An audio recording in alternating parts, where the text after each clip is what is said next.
नमस्कार, welcome to career 247। मैं हूं प्रशांत धवन। नाउ देश में आज के समय जो एसएससी को लेकर प्रोटेस्ट हो रहा है, ये देखकर अपने आप में बहुत अजीब लगता है कि हम किस टाइप की इकोनॉमी, किस टाइप की पावर बन रहे हैं।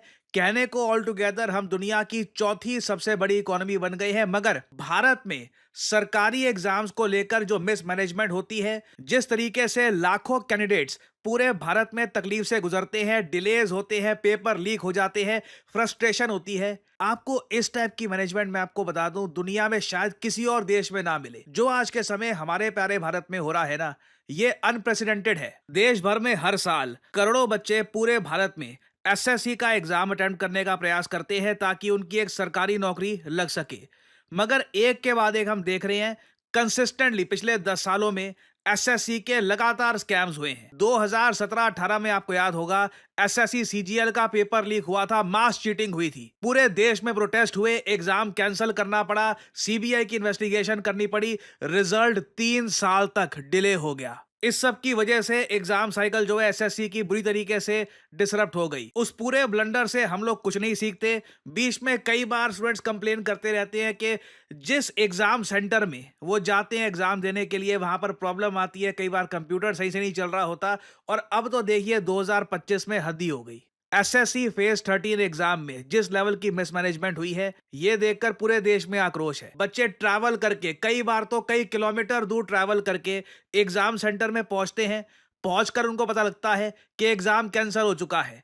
एग्जाम सेंटर में कियोस्क मचा हुआ है, कई जगह कंप्यूटर काम नहीं कर रहा, बायोमेट्रिक्स काम नहीं कर रहे, कई जगह जो कैंडिडेट्स सिंपली एग्जाम देने के लिए जा रहे हैं उनके साथ मिसट्रीटमेंट होता है। सिचुएशन इतनी खराब हो जाती है कि लाखों बच्चे ऑनलाइन अब एक कैंपेन स्टार्ट कर देते हैं, एसएससी मिसमैनेजमेंट। आप देखोगे आज के समय एसएससी मिसमैनेजमेंट वायरल हो रहा है ऑल ओवर सोशल मीडिया। और बच्चे और कई इवन एसएससी एजुकेटर्स आज के समय ये क्वेश्चन पूछ रहे हैं दिल्ली में। बारे मैं आपको ये बता दूं, दिल्ली में जब कुछ लोगों ने प्रोटेस्ट भी करने की कोशिश करी, उनके अगेंस्ट लाठी चार्ज हुआ है। सिचुएशन ऑल टुगेदर बहुत खराब है। मैं यहाँ पे साफ साफ बोल दूं, ये इशू हम बेहतर तरीके से हैंडल कर सकते थे। पहली बात तो ऐसा हमारे देश में हो रहा है, ये इतनी अजीब बात है, क्योंकि अगेन यहाँ पे आपको समझना होगा, कोई रॉकेट साइंस नहीं करनी है हमें। यहाँ पे सिंपली एक एग्जाम सही तरीके से कंडक्ट करना है, एक ऐसा एग्जाम जिसके लिए कैंडिडेट खुद पेमेंट भी करता है। ये एग्जाम फ्री में नहीं होता, कैंडिडेट से फी ली जाती है और एक प्रॉपर प्राइवेट वेंडर को एसएससी ठेका देती है कि आपको ये एग्जाम करवाना है। फॉर एग्जांपल, इस बार एडुक्विटी नाम का एक वेंडर है, इस पर लोगों का काफी गुस्सा टूट रहा है। लोग कह रहे हैं कि एडुक्विटी जो ये वेंडर है, जो बेसिकली एसएससी के बिहाफ पर ये एग्जाम कराता है, क्योंकि एसएससी के पास खुद के इतने सेंटर, इतने कंप्यूटर्स, ये सब तो है नहीं। एसएससी का बजट आप अगर देखो 450 या 400 करोड़ के आसपास का रहता है, जो मुझसे आप अगर पूछे बहुत कम है। एसएससी का बजट ज्यादा होना चाहिए। आप अगर कंपेयर करोगे इसको चाइना की जो सरकारी एजेंसी जो एग्जाम कंडक्ट करवाती है, या अमेरिकन एजेंसी से, उनका बजट बहुत ज्यादा होता है। बाय डिफॉल्ट वो ज्यादा अच्छे वेंडर्स को हायर कर पाते हैं और इससे क्या होता है कि जो कैंडिडेट्स हैं उनका एक्सपीरियंस भी काफी अच्छा जाता है। अब एडुक्विटी जो वेंडर है जिसने ये एग्जाम करवाया इस बार का एसएससी का, mean one of the vendors है, काफी सारे और भी हैं, उनमें से एक है एडुक्विटी। कई लोग यहां पर ये कह रहे हैं कि इसे प्रीवियसली ब्लैकलिस्ट कर दिया गया था, फिर से उसी वेंडर के पास एसएससी क्यों चला जाता है एग्जाम करवाने के लिए, जबकि इनकी परफॉर्मेंस जो है ये अप टू द मार्क नहीं रही है। आप देख पाओगे इस पर बहुत सारे आर्टिकल्स पब्लिश हुए हैं। Why the government is allowing the persistent presence of A black listed company in India's examination system. ये बिल्कुल क्वेश्चन यहाँ पे रेस करना पड़ेगा। अब देखो, क्या एसएससी के पास फंड्स की कमी है कि 400 450 करोड़ रुपए कम पड़ जाते हैं, और साथ में बच्चे जो फीस देते हैं वो पैसा भी कम पड़ जाता है, कि घूम फिर के एक ब्लैक लिस्टेड कंपनी को फिर से ठेका देना पड़ता है कि आप एसएससी का एग्जाम कराओ। और आप अगर सोशल मीडिया पे जाओगे ना, तो कई लोग ये रिफॉर्म्स मांग रहे हैं एसएससी से रिलेटेड। कई तो कह रहे हैं कि एडिक्विटी को बैन करो। अब ये अगेन देखना होगा कि एडिक्विटी का यहाँ पर क्या फॉल्ट था, क्या हुआ क्या था। बट आगे लोग ये भी कह रहे हैं कि जिस तरीके से यूपीएससी का एग्जाम होता है, सब डेट्स फिक्स्ड होती है, बस अनाउंस कर दी जाती है कि एग्जैक्ट डेट कौन सी होगी एग्जाम की। इसी तरीके से एक एग्जाम कैलेंडर होना चाहिए एसएससी का भी। एसएससी यूपीएससी में इतना फर्क क्यों है? यूपीएससी के एग्जाम में तो इस तरीके से लीक्स नहीं होते, सेंटर को लेकर प्रॉब्लम नहीं होती, और दुनिया भर के और इश्यूज सामने नहीं आते। और घूम फिर के देखिए, रीजन यहां पर बिल्कुल सिंपल है। फंड्स एसएससी के पास उतने हैं नहीं जितने होने चाहिए इस लेवल का मास एग्जामिनेशन कंडक्ट करने के लिए। एसएससी का एग्जाम पूरे भारत में लाखों इवन करोड़ों स्टूडेंट्स देते हैं। अगर आप कई सालों का डेटा उठा लो यहाँ पर, तो उसके हिसाब से इंफ्रास्ट्रक्चर एसएससी के पास काफी कमजोर है। इसकी वजह से फ्रीक्वेंट ग्लिचेस होती हैं, कैंसलेशंस होती हैं। स्केल वर्सेस वैकेंसीज के हिसाब से अगर हम देखें, जितनी वैकेंसीज निकलती है और जितने लोग अप्लाई करते हैं, उसके हिसाब से प्लानिंग नहीं की जाती।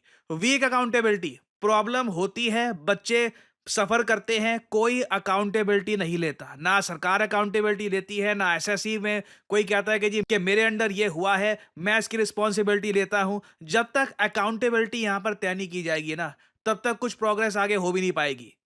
हैवी सिक्योरिटी लैप्सेस है या फिर क्या हो रहा है, नो वन नोज।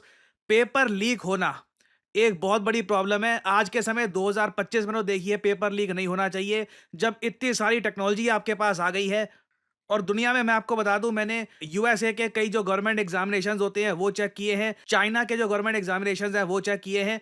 वहां पर पेपर लीक बहुत एक रेयर अकरेंस होती है, जबकि इंडिया में आप अगर देखो, स्टेट बोर्ड, एसएससी, आम बात है पेपर लीक होना। वेंडर की मोनोपोली है। एक वेंडर जो एग्जाम कंडक्ट करवा रहा है, घूम फिर के वो जितनी भी गलतियां कर ले, अगले साल भी एसएससी उसके पास पहुंच जाती है कि ये लो पैसा, एग्जाम कंडक्ट करो। तो जब तक अकाउंटेबिलिटी नहीं होगी, डिसाइड नहीं किया जाएगा कि हमको बेहतर वेंडर चाहिए। और एक बार को मैं वही घूम फिर के यही कहूंगा, अगर ज्यादा बेहतर वेंडर और पैसे मांग रहे हैं, तो क्या हमारे देश का यूथ डिजर्व नहीं करता कि वो एक इंपॉर्टेंट एग्जामिनेशन अगर अटेम्प्ट करने के लिए जा रहा है, तो एटलीस्ट उसको एक डिसेंट एनवायरनमेंट मिले। ज्यादा कुछ नहीं हो, ये नहीं कि एग्जाम देते वक्त कुछ पकवान वगैरह खाने हैं, बस बेसिक जो कंप्यूटर है वो प्रॉपरली काम करे, एग्जाम सेंटर पास हो, सब कुछ ऑर्गेनाइज तरीके से काम करे। मगर कोई ट्रांसपेरेंसी यहां पर है नहीं।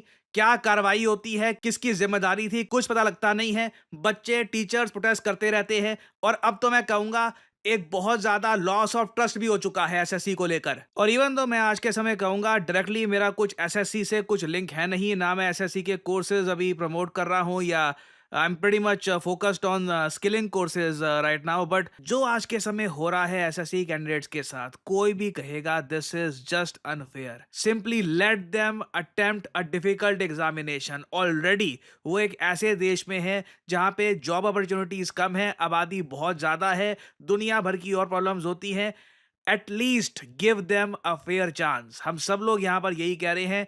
आई होप कि हम कॉन्स्टेंटली ऐसी जो वीडियोस बना रहे हैं, बहुत लोग बना रहे हैं ऐसी वीडियोस, आई होप कि टॉप लेवल तक ये बात पहुंचे और ये इशू फाइनली रिजॉल्व हो। अगेन, ये कोई ऐसी मुश्किल प्रॉब्लम नहीं है कि इसका सोल्यूशन निकालना बहुत ज़्यादा मुश्किल है। सिंपली जो एग्जाम वेंडर है उस पर अकाउंटेबिलिटी आप तय कीजिए। बच्चों के लिए स्टैंडर्ड्स ऊपर रखिए। ये मत सोचिए कि हाँ, कैंडिडेट्स हैं, इतने करोड़ों आते हैं, इनको तो कोई भी कुर्सी दे दो, कोई भी कंप्यूटर दे दो, चलेगा। Treat everyone with dignity and respect. हम सिविक सेंस की काफी बार बात करते हैं ना, सिविक सेंस देखिए आम आदमी की नहीं होती, काफी बार प्रशासन की भी होती है। प्रशासन को भी सोच के चलना चाहिए कि ये लोग भी ह्यूमन बींग्स हैं, इनके भी एस्पिरेशंस हैं। कई सालों तक ये एग्जाम के लिए प्रिपेयर कर रहे थे। We should at least give them a fair chance, dignity के साथ उनको एक एग्जाम अटेम्प्ट करने देते हैं। So I have done my bit. मैं ये इशू नीड आई तो फ्यूचर में भी रेस करता रहूंगा।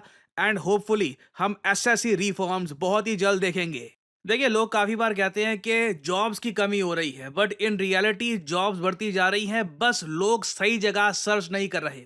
रिसेंटली यूएस की एक यूनिवर्सिटी ने एक बहुत ही इंटरेस्टिंग रिसर्च पब्लिश करी। इन लोगों ने यह कहा कि कुछ स्पेसिफिक करियर ऑप्शंस हैं जिसकी डिमांड बहुत ही ज़्यादा बढ़ने वाली है दुनिया भर में। इधर आप देख पाओगे, the employment of data scientist is projected to grow by 36% from 2023 to 2033। ये बाकी जो और एवरेज ऑक्यूपेशंस हैं उनसे कई ज्यादा गुना बढ़ने वाली है। और इवन हमारे प्यारे भारत में आप देखोगे, अब खुल के ऐसे आर्टिकल्स पब्लिश होने स्टार्ट हो गए हैं कि इकोनॉमिक्स में पढ़ाई करें या डेटा साइंस में।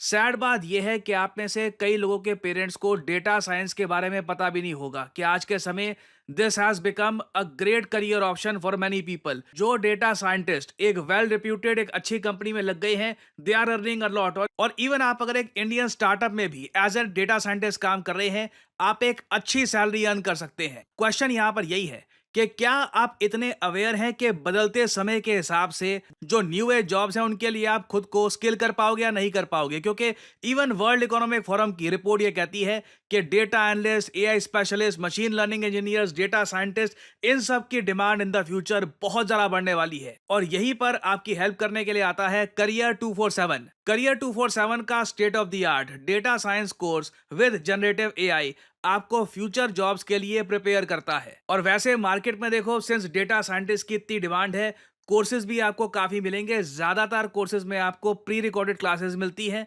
और कुछ टूल्स आपको दे देंगे और बोल देंगे गुड लक, खुद अपने आप सीखते रहो। जबकि आप जो करियर 247 का कोर्स है, इसमें आप देखोगे आपको लाइव क्लासेस मिलती है, 260 आवर्स ऑफ लाइव क्लासेस जो वीकेंड्स में होगी। आप वीकेंड्स में लाइव क्लास करिए अपनी, वीकडे में प्रैक्टिस करिए अपनी क्राफ्ट स्किल्स, अपनी कॉन्स्टेंटली इंप्रूव करते रहिए। करियर 247 के डेटा साइंटिस्ट कोर्स में आपसे हम प्रोजेक्ट भी करवाएंगे। आपको बेसिकली जो स्किल्स मिल रही हैं इनको यूज कैसे करना है रियल लाइफ में, ये भी आप सीख पाएंगे।